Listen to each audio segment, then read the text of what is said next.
नमस्कार दर्शक बंधु। ओडिशार प्रथम दृश्य एवं श्राव्य साहित्य पत्रिका प्रजन्म को मु स्वागत करुछि संयुक्ता।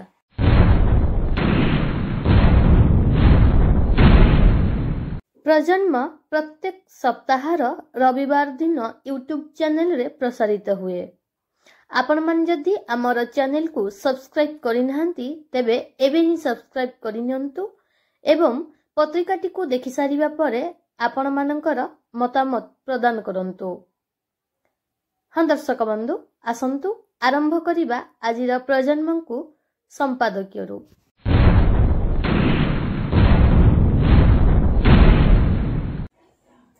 नमस्कार।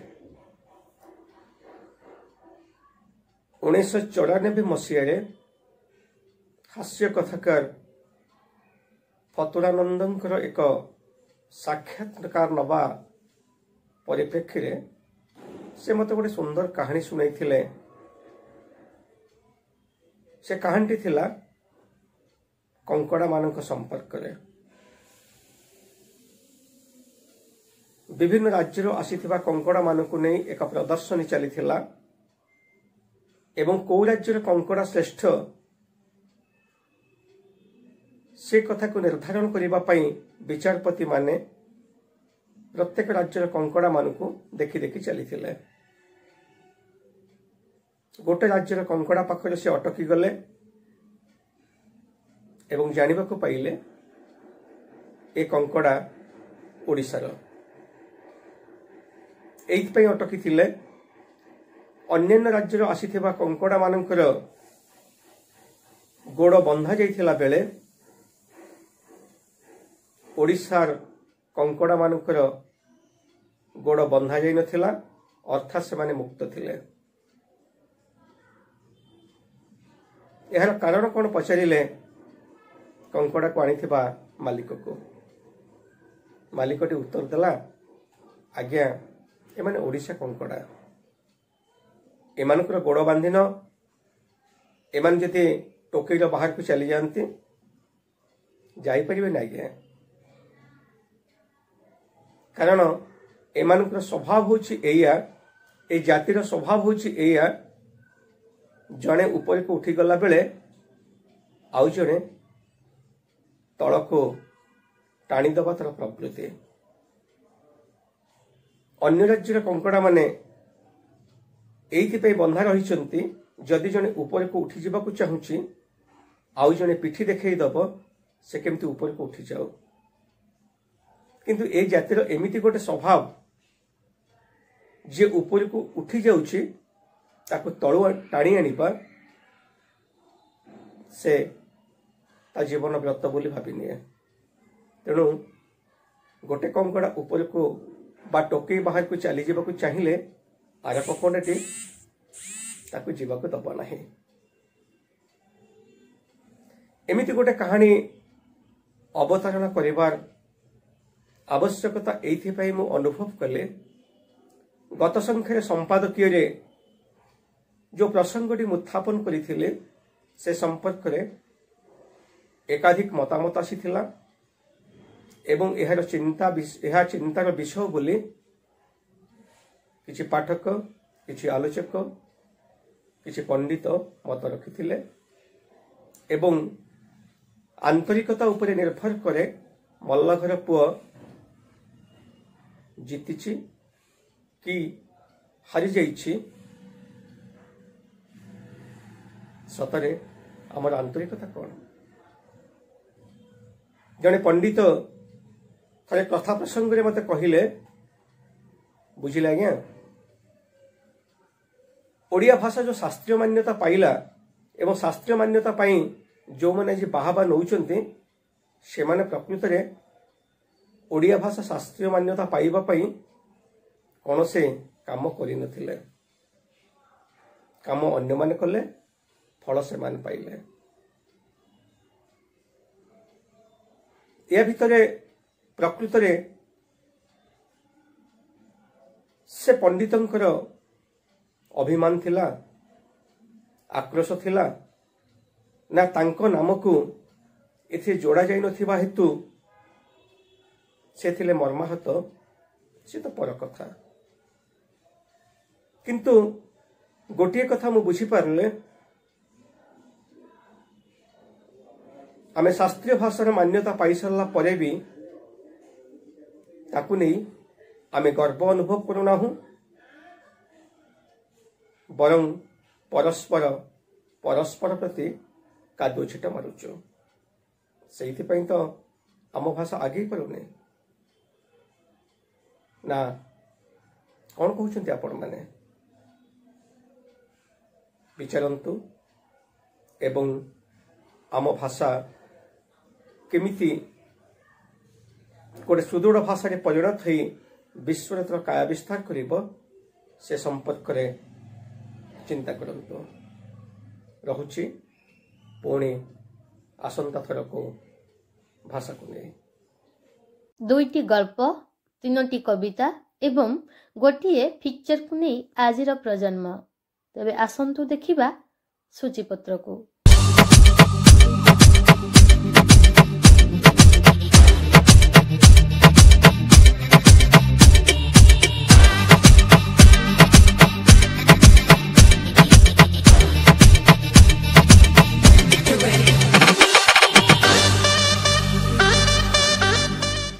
1942 मसीह जन्मग्रहण करिथिबा सोमनाथ राजगुरु ओडिशार घरे घरे जने भजन स्रष्टा भावरे बेस सुपरिचित।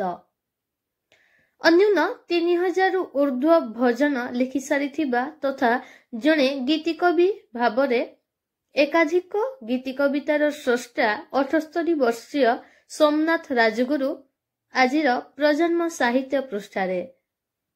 तेबे आसंतु देखिबा तांकर भिन्न स्वादर कविता शिशु आम भविष्यत। कवि सोमनाथ राजगुरु।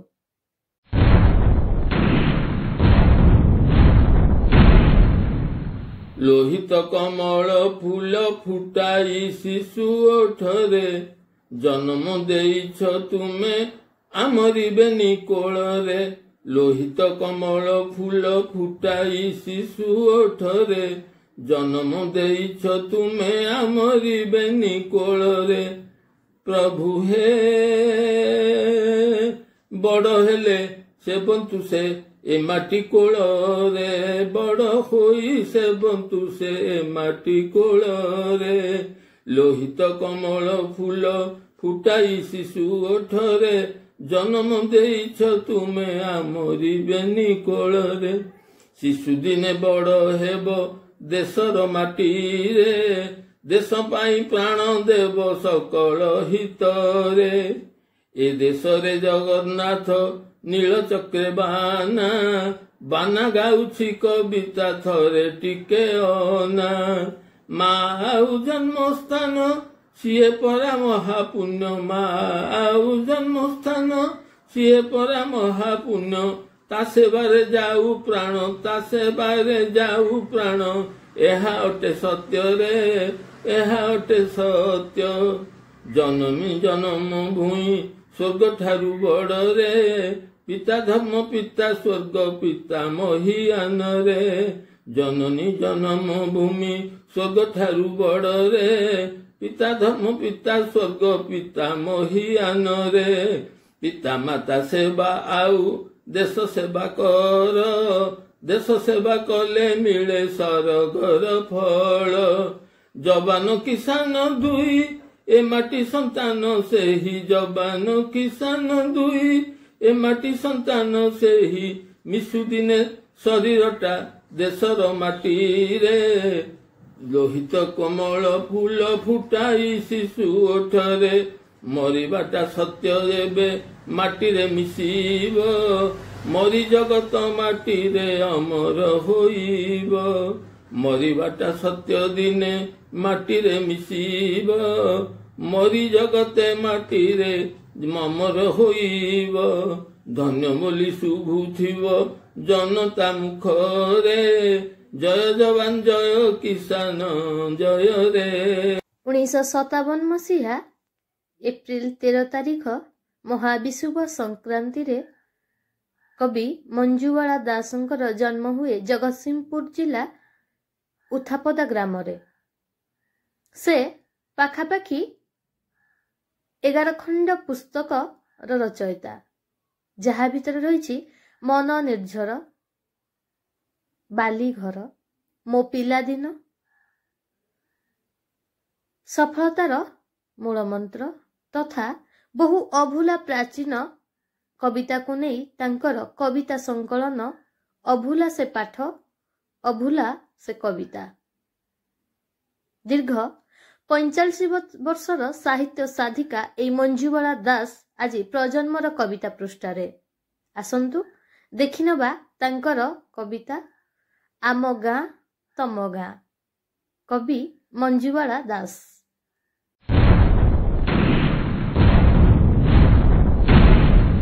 ପ୍ରଜନ୍ମ ପରିବାରର ସମସ୍ତ ସଦସ୍ୟ, ଦର୍ଶକ, ଶ୍ରୋତାମାନଙ୍କୁ ମୋର ନମସ୍କାର ଆଉ ଶୁଭକାମନା।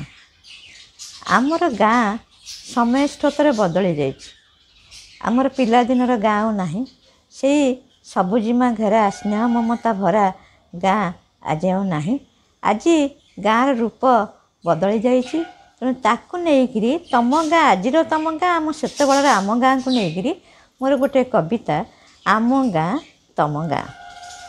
ଆମ ଗାଁ ତମ ଗାଁ।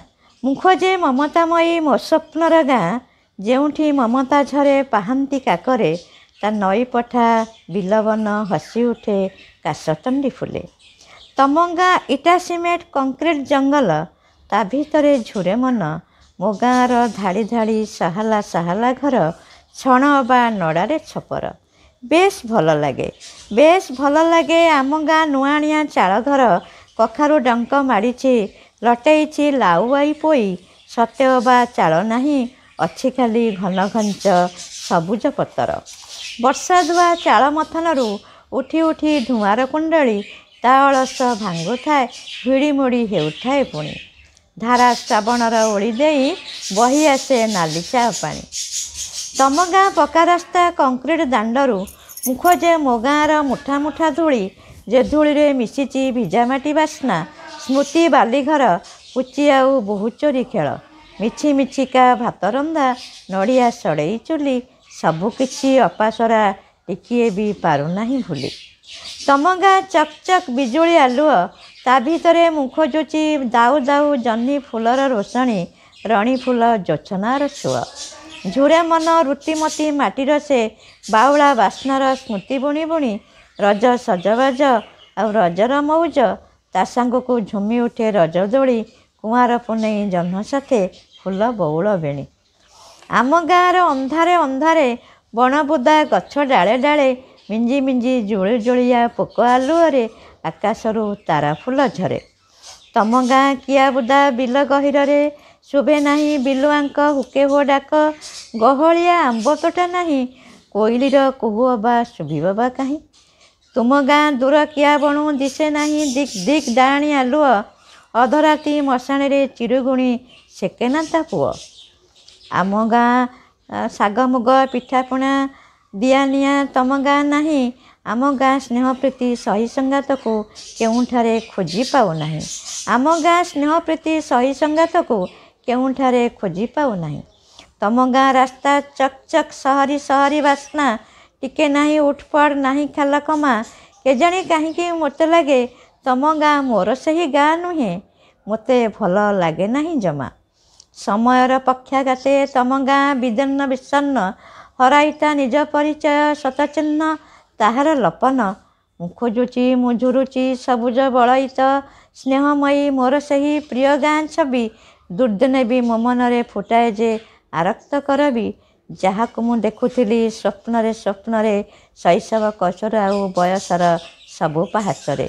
ଯାହାକୁ ମୁଁ ଦେଖୁଥିଲି ସ୍ୱପ୍ନରେ ସ୍ୱପ୍ନରେ, ଶୈଶବ କୈଶୋର ଆଉ ବୟସର ସବୁ ପାହାଚରେ। ନମସ୍କାର। 1957 ମସିହା ମାର୍ଚ୍ଚ 4 ତାରିଖରେ ଜନ୍ମଗ୍ରହଣ କରିଥିବା ମନୋଜ କୁମାର ଜେନା ହେଉଛନ୍ତି ଜଣେ ଅବସରପ୍ରାପ୍ତ ବ୍ୟାଙ୍କ କର୍ମଚାରୀ, କିନ୍ତୁ ପ୍ରବୃତ୍ତିରେ ଥିଲେ ସେ ଜଣେ ସାହିତ୍ୟ ସାଧକ। ତାଙ୍କର ସଞ୍ଜ ସକାଳ ପୁସ୍ତକ ଏବଂ ପ୍ରଭୁ ମହିମା, ଆମ ଗାଁ ଇତ୍ୟାଦି ପୁସ୍ତକ ପାଇଁ ସେ ସାହିତ୍ୟ ଜଗତରେ ବେଶ ସୁପରିଚିତ। ଆଜିର ପ୍ରଜନ୍ମରେ ତାଙ୍କର ଗଳ୍ପ ପୁଅ।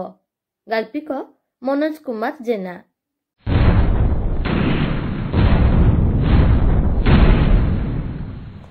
ସଦାଶିବ ବାବୁ ସକାଳୁ ଉଠି ଚା କପ୍ଟିଏ ପାଇଁ ପାର୍ବତୀଙ୍କୁ ଉଠାଇଲା ବେଳକୁ ସେ ଆଉ ଉଠୁନାହାନ୍ତି।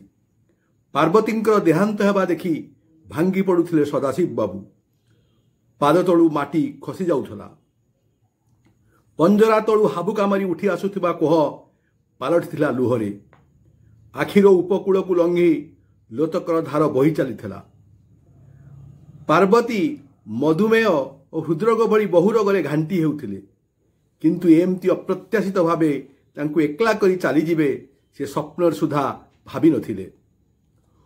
ଫୁଲର ପାଖୁଡ଼ା ପରି ତାଙ୍କ ହୃଦୟ, ଚନ୍ଦ୍ରାଲୋକ ପରି ସୁଶୀତଳ ମନ, ନଦୀର ସ୍ରୋତ ପରି ଆବେଗ, ବର୍ଷାର ସଙ୍ଗୀତ ପରି ମାଧୁର୍ଯ୍ୟମୟୀ ହସ।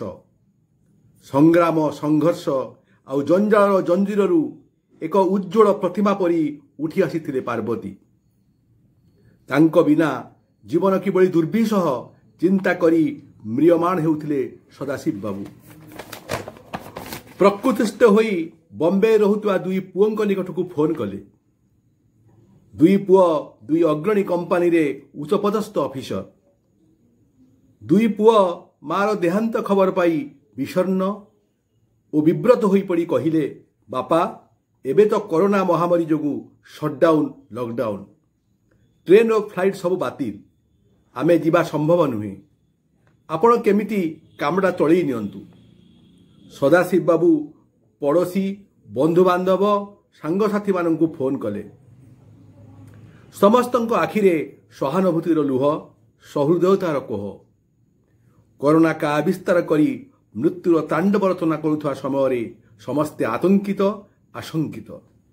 କେହି ତାଙ୍କ ଘରକୁ ଆସିବାକୁ ରାଜି ନୁହନ୍ତି। ଗୋଟିଏ ଘରେ ପାର୍ବତୀଙ୍କର ମର ଶରୀର, ଆଉ ଗୋଟିଏ ଘରେ ବସିଛନ୍ତି ସଦାଶିବ ବାବୁ। ଅଖିଆ ଅପିଆ, ଗୁମସୁମ ନୀରବତା, ହୃଦୟ ବିଦାରକ ସେ ନୀରବତାର ଯନ୍ତ୍ରଣା। ଏ ଯନ୍ତ୍ରଣାର କେତେଦିନ ପରେ ଶେଷ ହେବ ସେ କଳ୍ପନା କରିପାରୁନାହାନ୍ତି। ମୁହଁ ଆକାଶରେ ଘୋଟି ଯାଉଛି କଳାହାଣ୍ଡିଆ ମେଘ। ମନ ଉଦାସ, ଉଜୁଡ଼ା ଉପବନ। ଆଖି ଦୁଇଟି ନିଃସ୍ୱ ନିଥର ହ୍ରଦ। ପାର୍ବତୀ କ'ଣ ଏମିତି ପଡ଼ି ରହିବେ ମାସ ମାସ ଧରି କରୋନା ଶେଷ ହେବା ପର୍ଯ୍ୟନ୍ତ? ମନ ସମୁଦ୍ରର ଢେଉ ପରି ଅସ୍ଥିର, ଅଧୀର ଓ ଉଦ୍ଗ୍ରୀବ। ମଣିଷର ସବୁ ଆଶା ମଉଳିଗଲେ ମଣିଷ ଗୋବିନ୍ଦଙ୍କୁ ଭରସା କରେ। ଘରର କାନ୍ଥରେ ଶୋଭା ପାଉଥିବା ଶ୍ରୀ ଜଗନ୍ନାଥଙ୍କ ମୂର୍ତ୍ତି ଆଗରେ ଏ ବିପଦରୁ ରକ୍ଷା କରିବା ପାଇଁ ଲୁହ ଡବ ଡବ ଆଖିରେ ଆକୁଳ ନିବେଦନ କରୁଥିଲେ ସଦାଶିବ ବାବୁ। ତୃତୀୟ ଦିନ ଅପରାହ୍ନରେ କଲିଂ ବେଲ୍ ବାଜି ଉଠିଲା। ତାଙ୍କ ମନ ଓ ହୃଦୟରେ ଆଶାର ସୂର୍ଯ୍ୟ ଉଇଁ ଆସିଲା। କିଏ ଆସିଛି ବୋଲି ଜାଣିବା ପାଇଁ କବାଟ ଖୋଲିଲା ବେଳକୁ ସାମ୍ନାରେ ଠିଆ ହୋଇଛି କାଳିଆ। ବିଶାଳ ବପୁ, କଳା ମଚମଚ ଦେହ, ତା ସାଙ୍ଗକୁ କଳା ମଚମଚ ନିଶ। ଚମକି ପଡ଼ିଲେ ସଦାଶିବ ବାବୁ। ଭୟ ଓ ଆଶଙ୍କାରେ ବରଡ଼ାପତ୍ର ପରି ଆପାଦମସ୍ତକ ଥରିବାକୁ ଲାଗିଲେ। କାଳିଆ ସାଇର ଦାଦା, ସମସ୍ତଙ୍କଠାରୁ ଦାଦା ବଟି ଆଦାୟ କରିବାରେ ଓସ୍ତାଦ।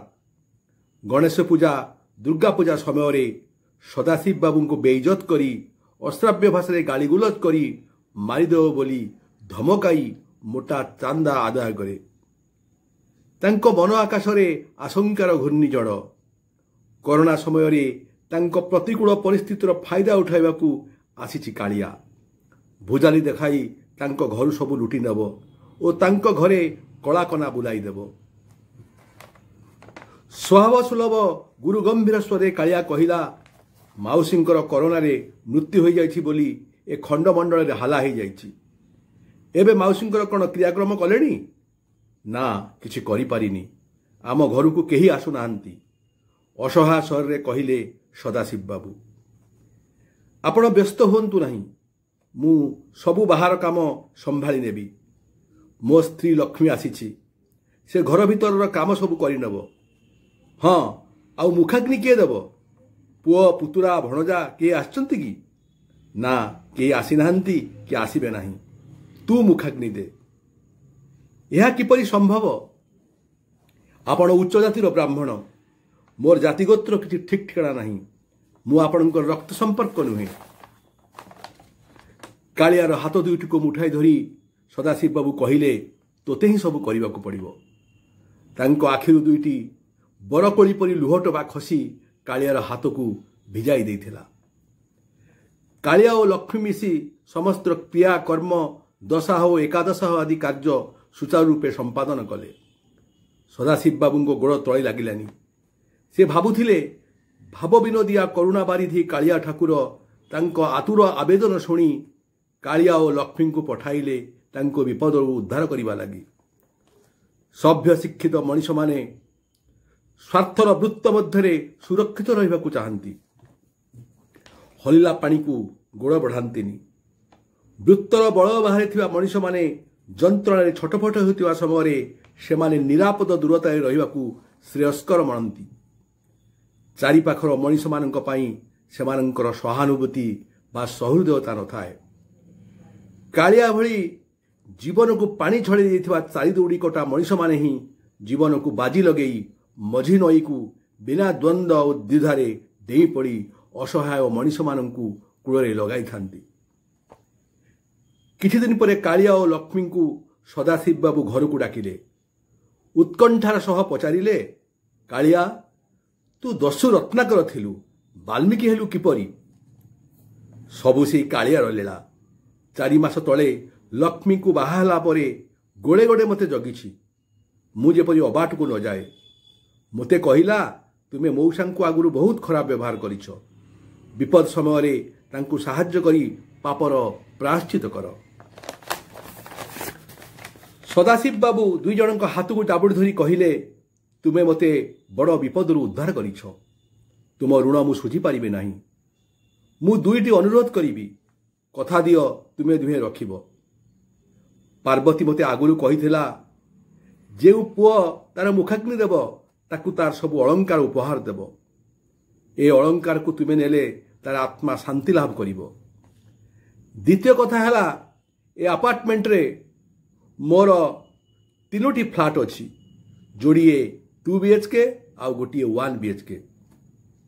ଏଇ 2ଟି 2 BHK ଫ୍ଲାଟ୍କୁ 2 ପୁଅ ପାଇବେ, ଆଉ ଏଇ 1 BHK ଫ୍ଲାଟ୍ ତୁମ 2 ଜଣଙ୍କ ନାମରେ ମୁଁ ୱିଲ୍ କରିଦେଇଛି। ତୁମେ ସେଇ ଘରେ ରହି ମୋର ଦେଖାଶୁଣା କର, ନହେଲେ ମୁଁ ବଞ୍ଚି ଥାଉ ଥାଉ ମରିଯିବି। ତୁମେ 2 ଜଣ ମୋର ରାହା ଓ ସାହା। ସଦାଶିବ ବାବୁଙ୍କ ପାଟିରୁ କଥା ଛଡ଼େଇ ନେଇ କାଳିଆ କହିଲା, ନାଇଁ ମଉସା, ଆମେ ନେବୁନି। ଏସବୁ ଆପଣ ପୁଅମାନଙ୍କର ହକ୍, ଆମେ ନେଲେ ଆମକୁ ପାପ ଲାଗିବ। ସଦାଶିବ ବାବୁ କହିଲେ, କିଏ କାହାର ପୁଅ?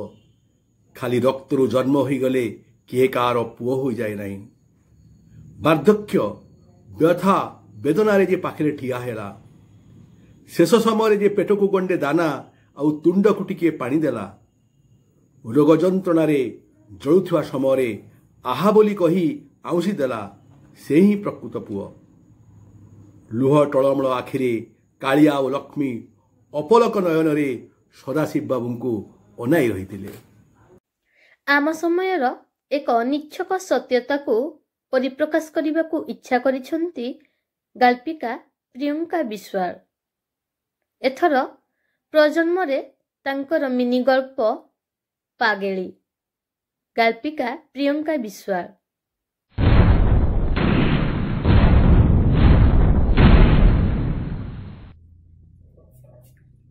ମିନି ଗଳ୍ପ ପାଗେଳି। ନିର୍ବାଚନ ଆଉ ମାତ୍ର 2 ଦିନ ରହିଲା।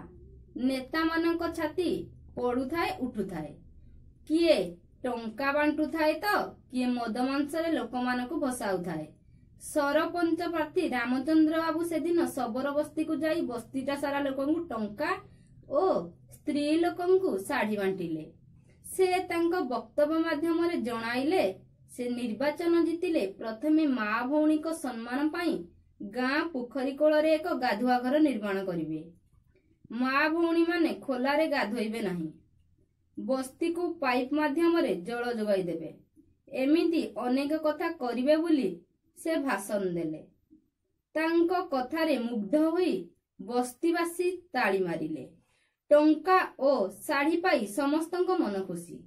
ସେଇ ପାଖରେ ଠିଆ ହୋଇଥିବା ପାଗେଳିଟି ଧାଇଁ ଆସି କହିଲା, ମତେ ବି ଖଣ୍ଡେ ଶାଢୀ ଦେ। ରାମଚନ୍ଦ୍ର ବାବୁ ପାଗେଳି ହାତକୁ ଖଣ୍ଡେ ଶାଢୀ ବଢାଇ ଦେଲେ। ସେଇଦିନ ରାତିରେ ପାଗେଳିଟି ଗାଁ ମୁଣ୍ଡ ବରଗଛ ମୂଳେ ଶୋଇଥାଏ। କାହାର ସ୍ପର୍ଶରେ ତା ନିଦ ଭାଙ୍ଗିଗଲା। ସେ ଆଖି ଖୋଲି ଦେଖିଲା ବେଳକୁ ରାମଚନ୍ଦ୍ର ବାବୁ ତା ଶାଢୀ ଧରି ଟଣା ଓଟରା କରୁଛନ୍ତି। ପାଗେଳିଟି ପାଟି କରି କହିଲା, ତୁ ପରା ନିଜେ ମତେ ଶାଢୀ ଦେଇଥିଲୁ, ପୁଣି ରାତିରେ ଲୁଚି ଲୁଚି ଆସିଛୁ ଶାଢୀ ଚୋରି କରିବାକୁ। ମଦ ନିଶାରେ ଟଳମଳ ରାମଚନ୍ଦ୍ର ବାବୁଙ୍କ କାନକୁ ଏକଥା ଶୁଭୁ ନଥାଏ। ଶେଷରେ ପାଗେଳିଟି ନିଜ ବୁଜୁଳାରୁ ନୂଆ ଶାଢୀ ଖଣ୍ଡକ ବାହାର କରି ରାମଚନ୍ଦ୍ର ବାବୁଙ୍କ ମୁହଁକୁ ଫିଙ୍ଗି ଦେଇ କହିଲା, ତୁ ଦେଇଥିବା ଶାଢୀ ନେଇଯା। ମୋ ପୁରୁଣା ଶାଢୀ ନେଇ ତୁ କାହାକୁ ଦେବୁ? ପୁରୁଣା ଶାଢୀ ଦେଲେ କେହି ତତେ ଭୋଟ ଦେବେନି।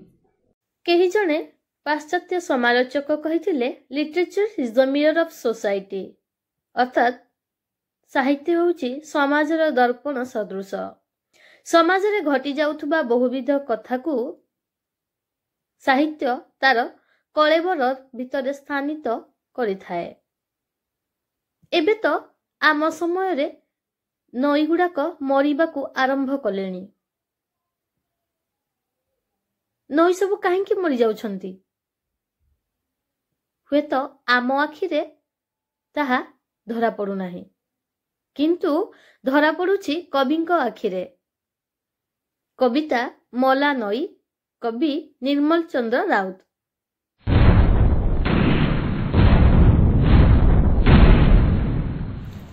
ଆମ କୁଜଙ୍ଗ ପାରାଦୀପ ଅଞ୍ଚଳର ତଳମାଳରେ ଜାଲ ଭଳି ଛନ୍ଦି ହୋଇ ରହିଥିବା ମହାନଦୀର ପଶାଖା ନଦୀ ସବୁ ହଳଦୀପାଣି, ପଟାକଣି ଏବଂ ଜଟାଧାର ଆଦି ନଦୀ ଆଜି ଭୂମାଫିଆ ଏବଂ ଚୁଙ୍ଗୁଡ଼ି ଘେରି ମାଫିଆଙ୍କ କବଳରେ। ସେମାନଙ୍କ ଅର୍ଥବଳ, ବାହୁବଳ ଏବଂ ସ୍ଥାନୀୟ ରାଜନେତାମାନଙ୍କର ଛତ୍ରଛାୟା ତଳେ ରହି ଏମାନେ ଚିଙ୍ଗୁଡ଼ି ଘେରି ନାମରେ ନଦୀମାନଙ୍କର ଅସ୍ତିତ୍ୱକୁ ବିଲୁପ୍ତ କରିସାରିଲେଣି। ନଦୀମାନଙ୍କରେ ଆଉ ସେପରି ଜଳ ନାହିଁ ଏବଂ ନଦୀ ପାର୍ଶ୍ୱସ୍ଥ ସବୁଜ ପରିବେଶ ମଧ୍ୟ ଧ୍ୱଂସ ହେବାରେ ଲାଗିଛି। ଏହି ପ୍ରସଙ୍ଗକୁ ନେଇ ମୋର ଏକ କବିତା ମଲା ନଈ। କବିତାର ଶୀର୍ଷକ ମଲା ନଈ। ମୁଁ ନିର୍ମଳ ଚନ୍ଦ୍ର ରାଉତ। କଡ଼ ଲେଉଟାଏ ପ୍ରତିକ୍ଷଣ ଦେଖ ଦରମଲା ନଈ, କିନ୍ତୁ ଆଗ ଭଳି କରିଛି ଶୟନ, ଘେରିବନ୍ଧ ଜାଗା ଜାଗା, ଭାଗ ଭାଗ ହୋଇଛି ଶରୀର, ସବୁକିଛି ସଂକୁଚିତ କ୍ଷୀଣ ଜଳଧାର। କିଏ ଝାମ୍ପି ନିଏ ଏପାରିରୁ ଚେନାଇ ଆକାଶ, କାହାର ସବୁଥିରେ ଅଧିକାର ଅପୂର୍ଣ୍ଣ ଅଭିଳାଷ, ତା କୂଳ ମଣିଷକୁ ଏବେ ମନା, ଆଉ ଥରେ ଦେଖିବାକୁ ସ୍ୱପ୍ନ ଚୁନା ଚୁନା। କାହାର ଏ ଅଜବ ପ୍ରୟାସ, ବଢ଼େ ଖାଲି କ୍ଷୋଭା ବୃତ୍ତିହାରା ଆଜି ଏ ନଈ ମଣିଷ।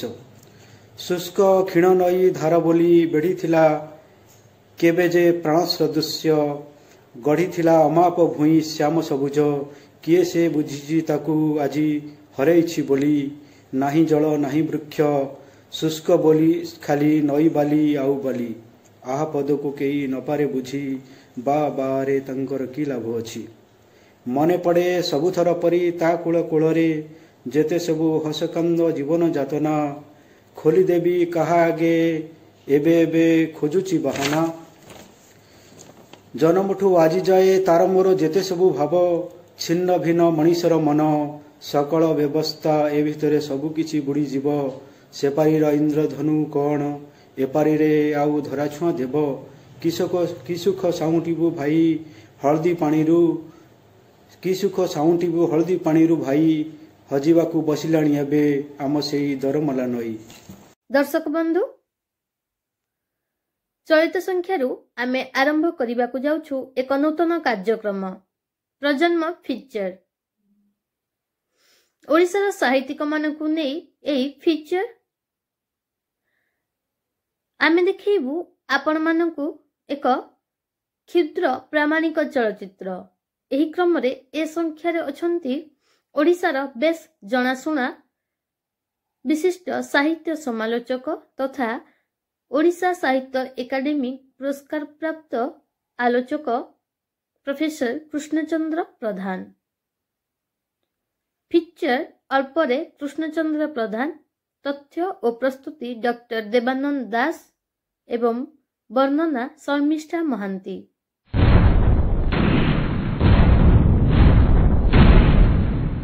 ସାମ୍ପ୍ରତିକ ସମୟର ଜଣେ ପ୍ରଥିତଯଶା ସାହିତ୍ୟ ସମାଲୋଚକ ରୂପେ ପ୍ରଫେସର କୃଷ୍ଣଚନ୍ଦ୍ର ପ୍ରଧାନ ସୁପରିଚିତ। ଅର୍ଦ୍ଧଶତାଧିକ ସାହିତ୍ୟ ଆଲୋଚନା ଓ ସମ୍ପାଦନା ସାହିତ୍ୟର ସେ ରଚୟିତା। 1959 ମସିହାରେ କେନ୍ଦ୍ରାପଡ଼ା ଜିଲ୍ଲାର କଖାରୁଣୀ ଗ୍ରାମରେ ଜନ୍ମଗ୍ରହଣ କରିଥିବା ପ୍ରଫେସର ପ୍ରଧାନ ଓଡ଼ିଶାର ବିଭିନ୍ନ ମହାବିଦ୍ୟାଳୟରେ ଅଧ୍ୟାପନା ପରେ ବ୍ରହ୍ମପୁର ଓ ସମ୍ବଲପୁର ବିଶ୍ୱବିଦ୍ୟାଳୟରେ ଯୋଗଦେଇ ସମ୍ବଲପୁର ବିଶ୍ୱବିଦ୍ୟାଳୟରୁ ବରିଷ୍ଠ ପ୍ରଫେସର ରୂପେ ଅବସର ନେଇ ସମ୍ପ୍ରତି ଓଡ଼ିଶା କେନ୍ଦ୍ରୀୟ ବିଶ୍ୱବିଦ୍ୟାଳୟରେ ଭିଜିଟିଂ ପ୍ରଫେସର ରୂପେ କାର୍ଯ୍ୟରତ। ନମସ୍କାର। ପ୍ରଫେସର କୃଷ୍ଣଚନ୍ଦ୍ର ପ୍ରଧାନଙ୍କ ସମ୍ପର୍କରେ କିଛି କହିବା ମୋ ପାଇଁ ଏକ ସୌଭାଗ୍ୟର ବିଷୟ। ପ୍ରଫେସର କୃଷ୍ଣଚନ୍ଦ୍ର ପ୍ରଧାନଙ୍କୁ ଓଡ଼ିଆ ଭାଷା ସାହିତ୍ୟର ବିଦ୍ୟାର୍ଥୀ, ଗବେଷକ, ଅଧ୍ୟାପକ କିଏ ନ ଜାଣନ୍ତି। ସମକାଳର ଜଣେ ବୁଦ୍ଧିଦୀପ୍ତ, ପ୍ରଜ୍ଞାବାନ, ମନନଶୀଳ ସାହିତ୍ୟ ଆଲୋଚକ ଭାବରେ ତାଙ୍କର ଯଶ ରହିଛି, ଖ୍ୟାତି ରହିଛି। ଦୀର୍ଘ 40 ବର୍ଷ ଧରି ସେ ଓଡ଼ିଆ ସାହିତ୍ୟ ସାଧନାରେ ରତ ଅଛନ୍ତି। ବିଭିନ୍ନ ବିଶ୍ୱବିଦ୍ୟାଳୟରେ ଅଧ୍ୟାପନା କରିଛନ୍ତି। ତେଣୁ ତାଙ୍କ ଅଧୀନରେ ଶହ ଶହ ପିଲା ଏମ୍ଫିଲ୍ କରିଛନ୍ତି, ଗବେଷଣା କରିଛନ୍ତି, PhD ପାଇଛନ୍ତି। ତେଣୁ ଜଣେ ଅତି ଛାତ୍ରବତ୍ସଳ ଶିକ୍ଷକ ଭାବରେ ତାଙ୍କର ଗୌରବ ରହିଛି। ଓଡ଼ିଆ ସାହିତ୍ୟ ଆଲୋଚନା ପରମ୍ପରାକୁ ସମୃଦ୍ଧ କରିବାରେ ତାଙ୍କର ଏକ ଗୁରୁତ୍ୱପୂର୍ଣ୍ଣ ଭୂମିକା ରହିଛି। ସମକାଳ ବିଶ୍ୱ ସାହିତ୍ୟରେ ଘଟୁଥିବା ଚିନ୍ତନ, ଆଲୋଚନା, ପର୍ଯ୍ୟାଲୋଚନା, ବିଚାରଧାରା, ଭାରତୀୟ ସାହିତ୍ୟରେ ଚାଲିଥିବା ବିଚାରଧାରା, ପ୍ରାନ୍ତୀୟ ସାହିତ୍ୟରେ ଚାଲିଥିବା ବିଚାରଧାରା ଏବଂ ରଚନା ସମ୍ପର୍କରେ ତାଙ୍କର ଗଭୀର ଜ୍ଞାନ ରହିଛି। ସବୁବେଳେ ନୂତନ ତଥ୍ୟ ଓ ତତ୍ତ୍ୱ ସନ୍ଧାନରେ ସେ ଥାଆନ୍ତି ଏବଂ ଓଡ଼ିଆ ସାହିତ୍ୟକୁ ସର୍ବଦା ଏକ ନୂତନ ଦୃଷ୍ଟିକୋଣ ନେଇକି ସେ ଆଲୋଚନା କରନ୍ତି। ବଡ଼ କଥା ହେଉଛି ତାଙ୍କର ଅନୁସନ୍ଧିତ୍ସୁ ଚିନ୍ତାଧାରା। ନୂତନ ନୂତନ ତଥ୍ୟ, ଅନାବଶ୍ୟକ ତଥ୍ୟ, ଉପାଦାନ, ସାହିତ୍ୟିକ ଉପାଦାନକୁ ପାଠକମାନଙ୍କ ସମ୍ମୁଖରେ ଆଣିବା ନିମିତ୍ତ ସର୍ବଦା ସେ ସଚେଷ୍ଟ ଥାଆନ୍ତି।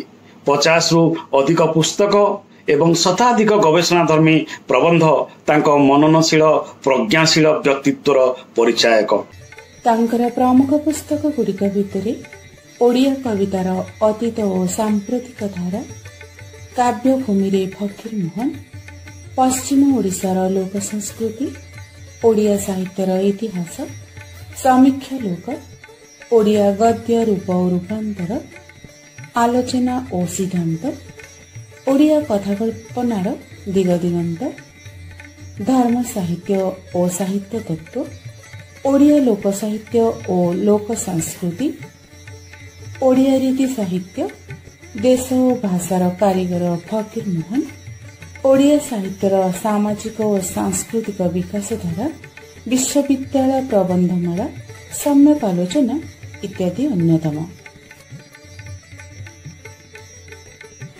ଜଙ୍କର ଓଡ଼ିଶା ସାହିତ୍ୟ ଏକାଡେମୀ ସମେତ ବହୁ ଅନୁଷ୍ଠାନରେ ସେ ପୁରସ୍କୃତ ଓ ସମ୍ବର୍ଦ୍ଧିତ ତଥା 4ଗୋଟି ଅନ୍ତର୍ଜାତୀୟ, 17ଟି ଜାତୀୟ ଓ 85ଟିରୁ ଉର୍ଦ୍ଧ୍ୱ ରାଜ୍ୟସ୍ତରୀୟ ସମ୍ମାନରେ ପ୍ରବନ୍ଧ ପାଠ ଓ ଆଲୋଚନାରେ ଭାଗ ନେଇ ଓଡ଼ିଆ ସମାଲୋଚନା ସାହିତ୍ୟକୁ ସେ ରୁଧିବନ୍ତ କରିଛନ୍ତି। ଦର୍ଶକ ବନ୍ଧୁ, ପ୍ରଜନ୍ମ ଦୃଶ୍ୟ ଶ୍ରାବ୍ୟ ସାହିତ୍ୟ ପତ୍ରିକା ପାଇଁ ଆପଣମାନଙ୍କଠାରୁ ଲେଖା ଆହ୍ୱାନ କରାଯାଉଛି।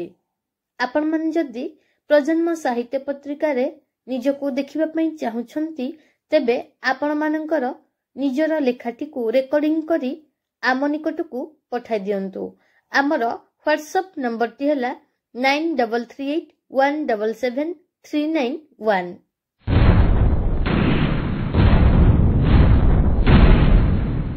ହଁ ଦର୍ଶକ ବନ୍ଧୁ, ଆପଣମାନଙ୍କର ଅଞ୍ଚଳରେ ଯଦି ସାହିତ୍ୟ ସମ୍ପର୍କିତ କୌଣସି ସମ୍ବାଦ ଦୃଷ୍ଟିଗୋଚର ହୁଏ, ତେବେ ତାର ଭିଡ଼ିଓ କ୍ଲିପିଂ କରି ମଧ୍ୟ ଆପଣମାନେ ଆମ ନିକଟକୁ ପଠାଇ ପାରିବେ।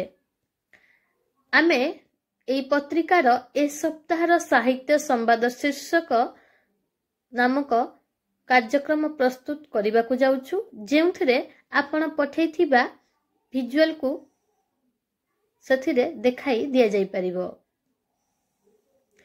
तेबे आज तो समय हो गलानी ए संख्याटी आपण मानकु केमिति लागिला तार मतामत आपण माने निश्चय देबे।